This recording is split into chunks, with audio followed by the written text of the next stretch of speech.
संपत सरल जी के एक बार संपत सरल जी के लिए किसी इंट्रोडक्शन का मोहताज है, तो संपत सरल जी का बहुत बहुत धन्यवाद।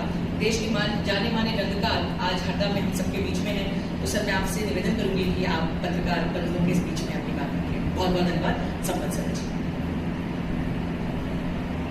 आप सब प्रेस के जो बंधु हैं सबका अभिवादन, और काफी बड़ी संख्या में आप यह लोग हैं, बहुत अच्छा लग रहा है। काश इतनी ही संख्या में कभी प्रधानमंत्री की प्रेस कॉन्फ्रेंस भी हो इस देश में। ये दोहरी खुशी का अवसर है मेरे लिए।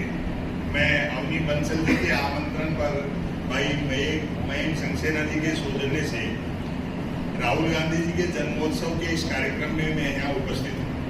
मैंने अभी अभी उनको बधाई का संदेश भी दिया है, तो आपके माध्यम से भी उनको मैं जन्मदिन की बधाई देता हूँ। दूसरा, मेरे लिए हरदा विशेष महत्व इसलिए भी रखता है कि आदरणीय माणिक वर्मा जी यहीं के देश के जाने माने लेखकार, और ये धरती पूरी व्यंग के लिए बड़े उर्वर है। पास में ही टिमरनी में हरिशंकर परसाई जी थे, उनका ये जन्म शती वर्ष भी है, तो ये मेरे लिए दोहरी खुशी का अवसर है। और जो आप लोग पूछेंगे जिस तरह के देश के हालात हैं, मैं समझता हूँ कि जिससे मुख्य धारा का मीडिया कहते हैं, मैं उसको कोई बहुत ज्यादा महत्व नहीं देता। विशेषकर जो क्षेत्रीय मीडिया है, जो रीजनल मीडिया है, बड़े अखबारों के बड़े चैनलों के भी जो रीजनल लोग हैं, जो छोटी जगह रह करके काम करते हैं, वो बड़ा काम करते हैं। इसलिए मैं आपको भी बधाई और शुभकामनाएं देता हूँ, बहुत धन्यवाद देता हूँ। क्योंकि छोटी जगहों पर खास बात ये तो रहती है कि समाज के जो प्रतिनिधि हैं या जनप्रतिनिधि हैं, नेता हैं, विचारक हैं, सब लोगों से आप सीधे संपर्क में रहते हैं। और जन सामान्य की जो पीड़ा है, वो नोएडा फिल्म सिटी में बैठा हुआ जो न्यूज स्टूडियो में काम कर रहा है वो नहीं जानता है। आप जानते हो जो गली गली में घूमते हैं, इसलिए आप लोग हमारे लिए विशेष महत्व रखते हैं। तो मैं आपको बड़ा आभार प्रकट करता हूँ कि जन्मदिन राहुल गांधी जी का है, उस बहाने ये हाशमियन का और उर्दू शायरी का कवि सम्मेलन और मिला जुला मुशायरा है। ये मोहब्बत और ये भाईचारा का जो संदेश है, हरदा से पूरे देश और दुनिया में जाना चाहिए। आप लोगों के माध्यम से बहुत बहुत धन्यवाद। बीच में शबीना आदिब जी हैं, और उनकी जो गज़लें हैं वो हम सबको याद है, हम सब गुनगुनाते रहते हैं। तो आपका बहुत बहुत स्वागत हरदा में, और मेरा आपसे निवेदन कि आप भी अपनी बात पत्रकार बंधुओं के बीच में संक्षिप्त रखें। पेश करती हूँ। नमस्कार। मुझे भी आज खुशी है कि अपनी बंसल जी के आमंत्रण पर और अपने प्रिय भाई मयंक जी और मारूफ जी के जरिए मैं आज हरदा दिल वालों की नगरी में आप सबके बीच में हूँ। हरदा के बारे में जब से मैं आई हूँ, और ख़ास तौर से आपके हरदा की जो बेटी, हमने तो इनको यूट्यूब पर बहुत सुना है भारत जोड़ो यात्रा के दौरान। तो मैंने सोचा कि जब ये भारत जोड़ो यात्रा के दौरान ये कोशिश कर सकती है, तो शबीना आदिब कानपुर से चलकर यहाँ तक क्यों नहीं आ सकती।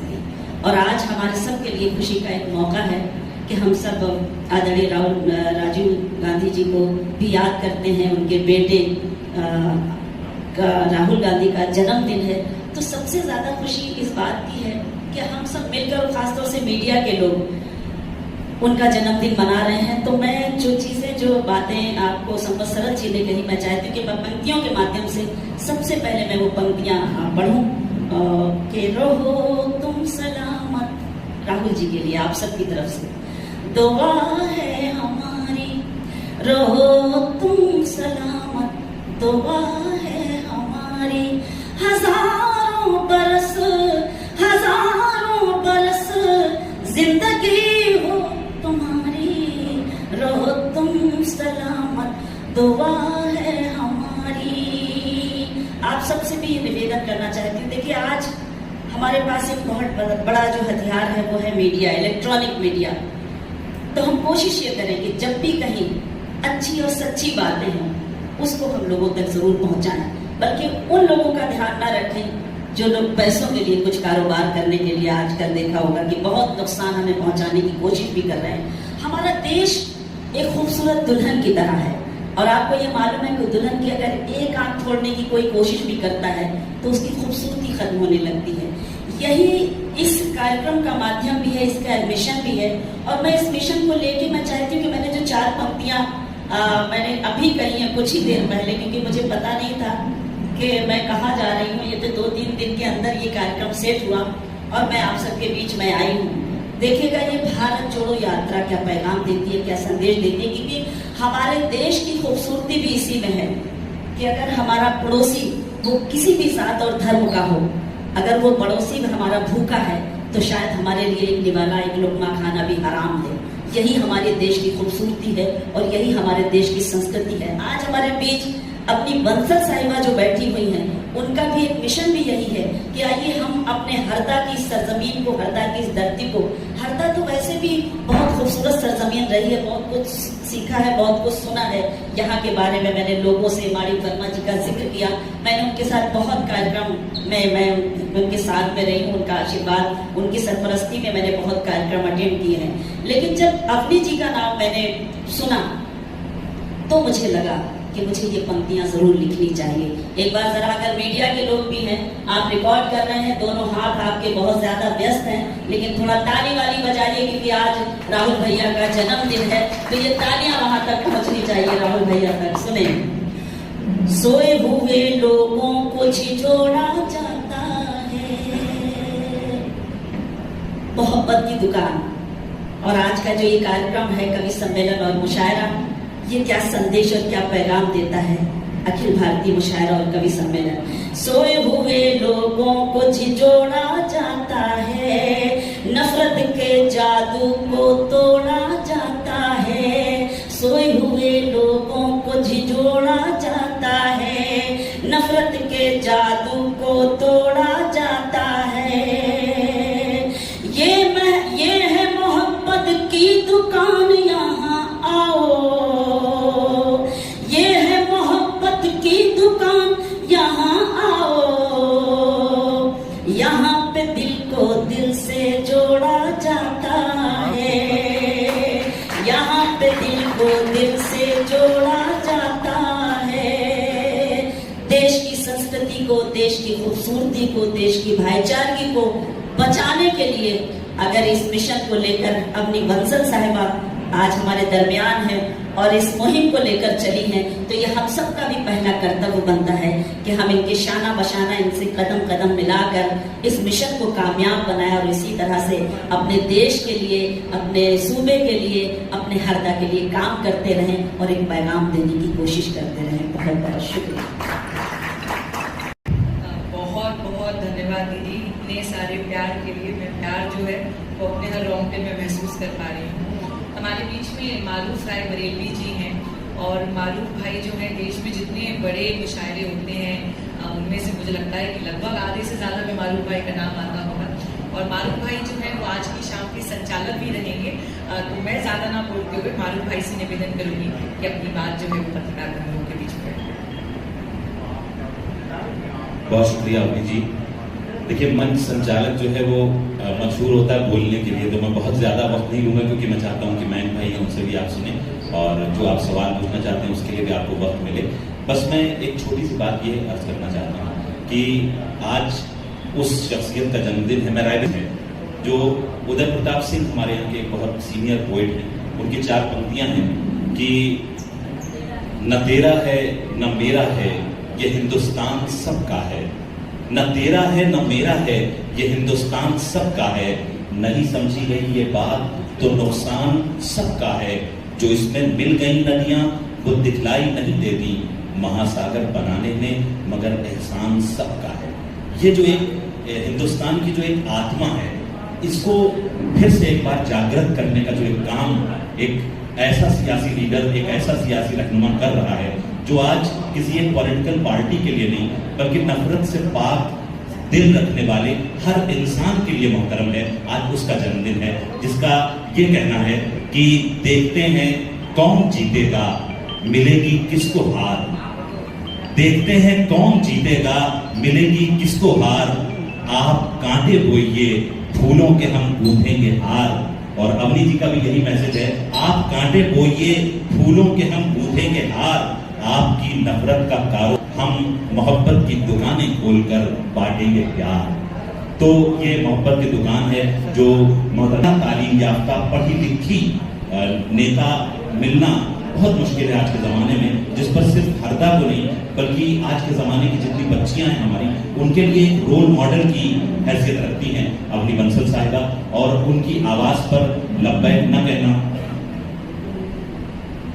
उनकी आवाज़ पर हाँ न कहते हुए, उनकी दावत को कबूल न करते हुए यहाँ न आना, ये एक तरह से एक बहुत बड़ा नुकसान हो जाता। तो बहुत ही शॉर्ट नोटिस पर उनका हुक्म हुआ और ये मोहब्बत की दुकान सज गई है। तो मैं आप सबसे गुजारिश करूंगा कि आज की शाम आप भी तशरीफ लाएं और बहुत ही कीमती सितारे, हमारे हिंदी उर्दू जगत के चांद और सितारे वहाँ पर मौजूद होंगे उस मोहब्बत की दुकान पर। तो आएँ और उसका लुत्फ लें और जो मैसेज है मोहब्बत का, इस मोहब्बत की दुकान का, उसको आम करें। जौहर भाई के मिसरों के साथ अपनी बात खत्म करूंगा कि बहुत बहुत कीमती मिसरे हैं और उनको मैं चाहूंगा कि आप भी प्रेस के रिपोर्टर होने के साथ साथ आप ये जिम्मेदार नागरिक भी हैं, तो ये आप सुने कि हवेली झोपड़ी सबका मुकद्दर टूट जाएगा, हवेली झोपड़ी सबका मुकद्दर टूट जाएगा अगर ये साथ हिंदू मुस्लिमों का छूट जाएगा, अगर ये साथ हिंदू मुस्लिमों का छूट जाएगा।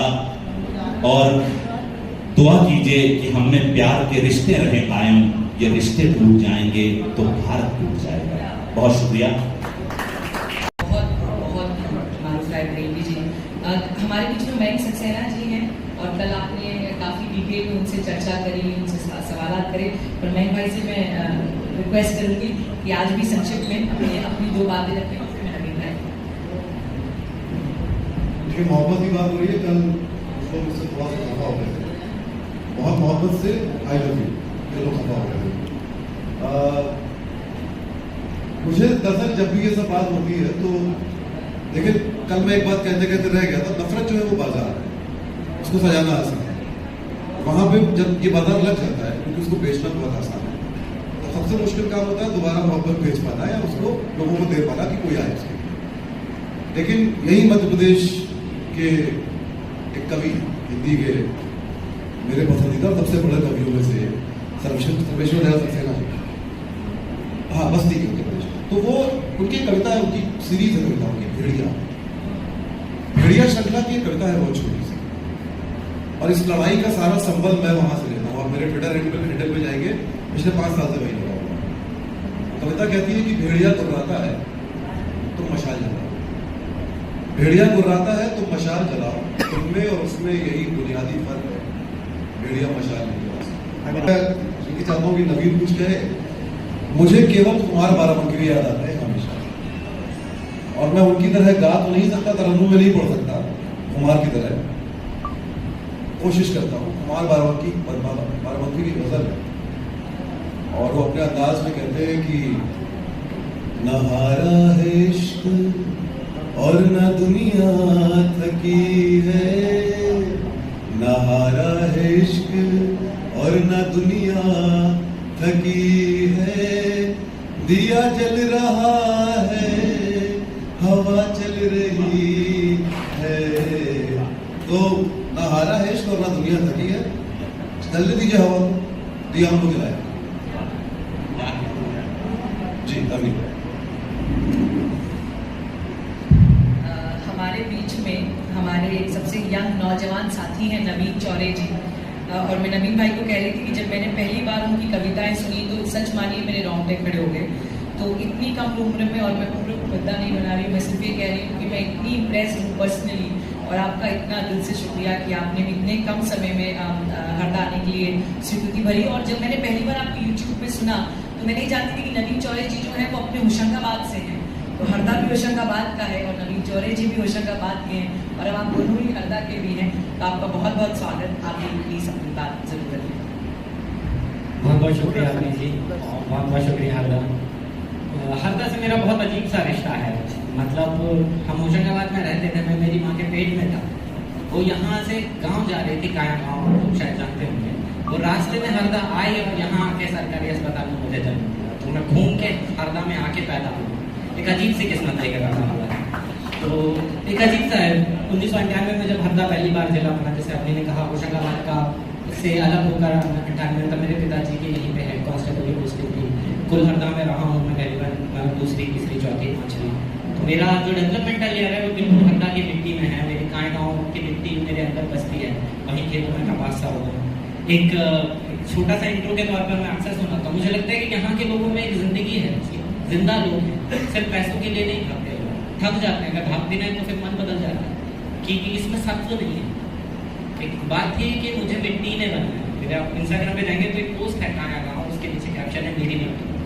उस कैप्शन के लिए कि मुझे मिट्टी ने बनाया, मेरा धंधा मिट्टी, मुझे मिट्टी ने बनाया, मेरा धंधा मिट्टी, जीना मिट्टी ने सिखाया, मेरा फंदा मिट्टी, मेरा चूल्हा, मेरी लकड़ी, मेरा कंडा मिट्टी, मेरी फितरत है उगाना, मैं हूँ जिंदा मिट्टी।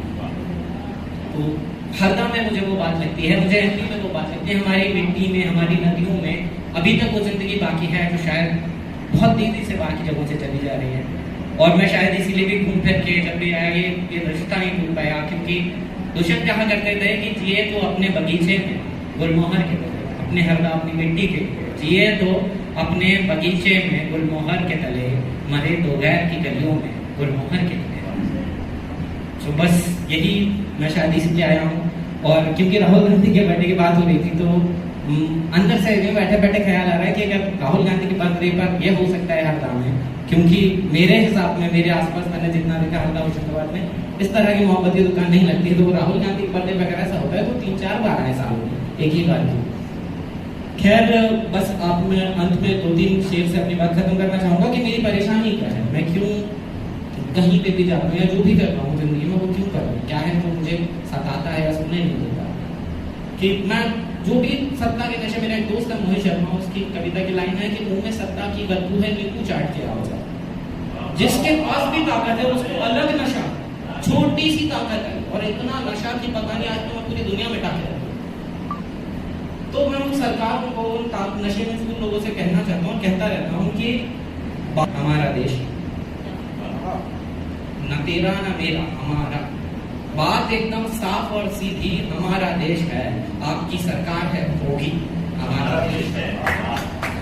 बात एकदम साफ और सीधी, हमारा देश है, आपकी सरकार है, होगी हमारा देश है। गोड से करजन और सावरकर का हिंदू राष्ट्र है। एक विचारधारा के लोगों का नाम एक लाइन में आना चाहिए। गोड से करजन और सावरकर का हिंदू राष्ट्र है, भीम, नेहरू, बोस और गांधी हमारा देश है। गोड से करजन और सावरकर का हिंदू राष्ट्र है, भीम, नेहरू, बोस और गांधी हमारा देश है। आज तानाशाह ने फिर से कहा मैं देश हूँ। संबत जी कह रहे थे कि प्रेस कॉन्फ्रेंस प्रधानमंत्री भी करते हैं।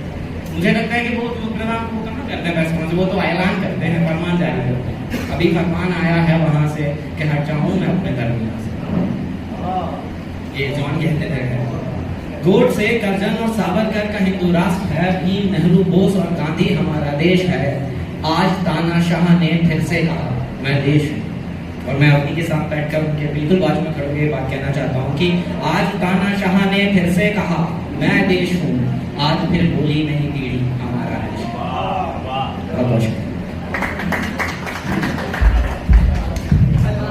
आपने सभी लोगों से सुना और मैं समझ रही हूँ कि समय कम है, लेकिन आप लोगों के जो भी सवाल सभी लोग यहाँ पर हैं, ताकि गेस्ट को पता हो कि आपका नाम और कहाँ से हैं आप। किसी भी पत्रकार बंधु का कोई भी सवाल हो तो जरूर रखें।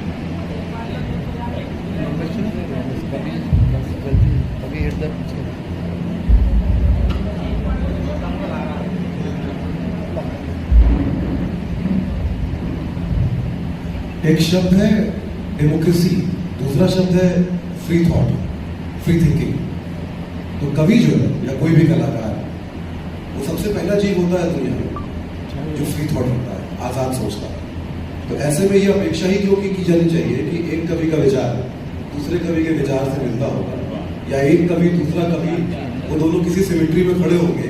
जिस दिन वो एक तरफ सब खड़े हो जाएंगे उस दिन समझिएगा कि बहुत भयंकर भीषण दबाव है कि सबके सब सत्ता के साथ खड़े हो गए या सबके सब सत्ता के खिलाफ खड़े हो गए। कुछ तो गड़बड़ है उसमें। सबके सब सत्ता के खिलाफ खड़े हो जाए वो भी चलेगा। फ्रांस की क्रांति में सबसे महत्वपूर्ण योगदान रूसो, वोल्टेयर और मोंटेस्क्यू का था, लेखक और विचारक थे। यहाँ भी आज़ादी की लड़ाई में लोग लड़ रहे थे। माखनलाल चतुर्वेदी मध्य प्रदेश है ना, तमाम और लोग थे। तो कवि थे, लेखक थे। प्रेमचंद जो है, मुंशी प्रेमचंद एक बहुत जरूरी बात कहते हैं प्रेमचंद कहते हैं कि इस दुनिया में एक युद्ध चल रहा है शासक और शासन के बीच, और लेखक का काम, पत्रकार का काम शासक के नहीं शासन के साथ खड़ा होगा। तो कुछ लोग हमेशा शासन के साथ खड़े होंगे। कबीर जो है वो दरबार में नहीं गए, उन्होंने तय किया कि वो अपनी जीविका जो है वो करघा चलाकर जुलाहे रहकर कमाए, और वो करघा चलाकर अपना जीवन चलाते रहे। उससे खाना खाया जिससे उनको दरबार में जाके कुछ नहीं कहना पड़ा। वो हिंदू कट्टरपंथी के खिलाफ भी बोल गए, मुस्लिम कट्टरपंथी के खिलाफ भी बोल गए, आपकी तमाम अहमकाना बातों के खिलाफ बोल गए। तो कुछ लोग कबीर बनेंगे, कुछ लोग दरबार में जाकर भी सच बोलेंगे। कोई कभी होगा मुगल आजम के उस पोएट सिंगर की तरह जो दरबार के बाहर खड़ा होके ऐ मोहम्मद जिंदाबाद कर रहा होता है, और कुछ लोग हमेशा होंगे जो दरबार में। वक्त जो है वो तय करता है कि कौन 13वीं सदी का कबीर और अमीर खुसरो होगा जो आज भी गाया जा रहा होगा, और कौन दरबार में थे जिनके बारे में उन्होंने क्या लिखा था किसी को याद नहीं। सिंपल सी बात।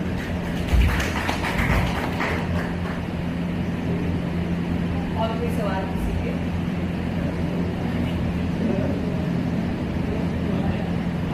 तंवर साहब, मैं खाने के समय भी लोगों से यही बात कह रहा था, वीर रस जो है मेरी दृष्टि में राजतंत्र का रस है, वो लोकतंत्र का रस ही नहीं है। जिस समय दरबारी कवि होते थे और वो राजाओं की वीरता का वर्णन करते थे कि वो सर कटने के बाद भी धड़ लड़ रहा है और नाखून कटने को भी वो सिर कटना बता देते थे। इस समय ऐसी परिस्थितियां नहीं, अब तो मिसाइलें चलती हैं, परमाणु का जमाना है, तो वीर रस ऐसी चीज हो तो उत्साह बढ़ाए। लेकिन जो सतही बातें करते हैं, अतीत में चीजें हैं, वो सब चीजें अब चलने वाली नहीं है। ठीक है, वो अपना काम करते हैं, तालियां बजती हैं, वो जनता के आक्रोश को भुनाते हैं, वो एक अलग मसला है। लेकिन वीर रस मेरी नजर में राजतंत्र का रस है, प्रजातंत्र का रस है। इसमें एक और चीज है कि सत्ता की आंख में आंख डाल के, अंग्रेजी में मुहावरा है टू कॉल अ स्पेड या to speak truth to power. सत्ता की आंख में आंख डाल के उसका मजाक उड़ा, उसमें व्यंग्य कर देना, कितना वीर सही रहता है। मेरा जो जीने का जो मेरा विद्रोह है या फिर मेरा जो प्रतिरोध है वो यहाँ से उपजता है। गौरव पांडे कह रहे हैं कि मैं साहसी नहीं सहज होना चाहता हूँ, मैं साहसी नहीं सहज होना चाहता हूँ कि बिना झिझक के चाकू को चाकू और आम को आम कह सकता। इसलिए सहज कि बिना झिझक के चाकू को चाकू आम को आम क्यों नहीं कह सकते। अब जैसे कुछ भावनात्मक मुद्दे चलते हैं, अभी जैसे गाय के मसले पे भी कोई कवि सुना करके तालियां बजवा लेगा, उससे गाय कितनी बची ये अलग मसला है, लेकिन गाय ने कवियों को बचा रखा है। और उस बात को हाशमेंग में भी कहा जा सकता है। जैसे यहीं के माणिक वर्मा जी की कविता आपने कभी सुनी होगी, वो मुझे पूरी तो याद नहीं, उसमें 3 पंक्तियां इस तरह से है कि परीक्षा की कॉपियों का बंडल गाय खा गई, तो मास्टर जी ने भी गोबर देख करके नंबर दे दिया। बात ऐसे भी कही जा सकती है। नमस्कार, मेरा नाम अरुण वाल्मी है, बड़सोराजपुर से। क्योंकि सब कुछ देखकर उसे रोक पाने की समर्थता से, सब कुछ देखकर उसे रोक पाने की समर्थता से अधिक, सब कुछ देखकर उसे रोक पाने की असमर्थता से अधिक उचित है किसी के देख न पाने की समर्थता को आत्मसात करना। सब कुछ देखकर उसे रोक पाने की असमर्थता से अधिक उचित है किसी के देख ना पाने की समर्थता को आत्मसात करना। आंखों पे पट्टी बांध लेना गांधारी का त्याग नहीं, मानवता का स्वार्थ है।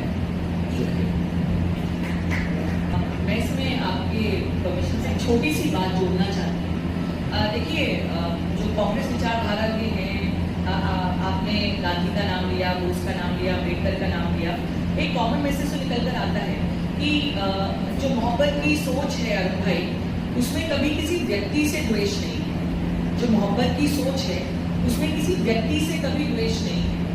हाँ, लेकिन उनकी इस विचारधारा से कि ये देश जो है वो किसी एक का है और किसी और का नहीं, उस सोच से लड़ाई है। तो कांग्रेस जो है वो एक पार्टी नहीं है, कांग्रेस एक विचारधारा है। आप और मैं अब तीसरी चौथी बार मिल रहा हूँ, मैंने हमेशा ये कहा है कि टिकट मिलना ना मिलना, विधानसभा का चुनाव लड़ना ना लड़ना, ये छोटी बात है। आज आपके सामने जो मंच है, जो लोग हैं, और मैं अपनी बात करूं और इस मंच पे बैठे हर व्यक्ति की बात करूं, हम अपने नेता राहुल गांधी जी का जन्मदिन जरूर मना रहे हैं, लेकिन हम नेता के प्रति कमिटेड नहीं हैं, हम पार्टी के प्रति कमिटेड नहीं हैं। हम वो लोग हैं जो कांग्रेस की विचारधारा को लेकर हैं। और कांग्रेस की विचारधारा क्या है? कांग्रेस की विचारधारा ही है भारत जोड़ो। 2 लाइनें मैं भी अर्ज करना चाहूंगी, मंच पर मुझे मौका नहीं मिलेगा, लेकिन मैं यहाँ पर 2 लाइनें आप सबके सामने रखना चाहूंगी कि मैं तुम्हें अपने उसूलों की कसम देती हूँ, मुझको मजहब के तराजू में न तौला जाए। मैं तुम्हें अपने उसूलों की कसम देती हूँ, मुझको मजहब के अनुसार रहने की कसम खाई है, मुझे हिंदू या मुसलमान न समझा जाए। तो किसी एक व्यक्ति विशेष का नाम ना लेते हुए वो सारे लोग जिनकी ये विचारधारा है कि देश में कोई ऊंचा है कोई नीचा है, चाहे वो जात के नाम पर हो, किसी का ये देश है किसी का ये देश नहीं है, चाहे वो धर्म के नाम पर हो, या फिर पितृसत्ता कि कोई एक ही सत्ता चला सकता है और बाकी को सत्ता के अधीन रहना है, तो वो चाहे लिंग हो, चाहे जात हो, चाहे धर्म हो, चाहे भाषा हो, चाहे क्षेत्रवाद है, इन सब के खिलाफ जो लड़ाई लड़ रहे हैं उसका संदेश है। और उसकी दुकान पर आप सबका एक बार पुनः बहुत बहुत स्वागत है। बहुत तो और कोई किसी मित्र का कोई सवाल? एक तो मुझे ये बोलने में भी बड़ी हिचकिचाहट होती है कि बंधु भाई, क्योंकि मैं उस दिन तक इंतजार कर रही हूँ जब पत्रकार बहनें भी आपके सामने बैठी होंगी, क्योंकि बार बार पत्रकार भाई बोलने में मुझे लगता है कि मेरी बहनें कहाँ हैं। तो राजनीति में तो मैं कोशिश कर रही हूँ, लेकिन पत्रकारिता में आप लोगों के साथ बहनें आए, अब इसका थोड़ा दायित्व आपको मेरे साथ साझा करना पड़ेगा कि प्रेस कॉन्फ्रेंस के लिए। और कोई किसी के सवाल है? दूसरी तरफ बहुत बड़ा समूह है। विनोद पद्रज हमारे एक राजस्थान के कवि हैं, तो इन कवियों का शायरों का संदेश उनकी 2 पंक्तियों से कहना चाहता हूँ अवनी बंसल जी के सानिध्य में कि चारों तरफ लकड़हारे हैं फिर भी पेड़ कहाँ हारे हैं। बस हमारा यही संदेश है। बहुत बहुत धन्यवाद।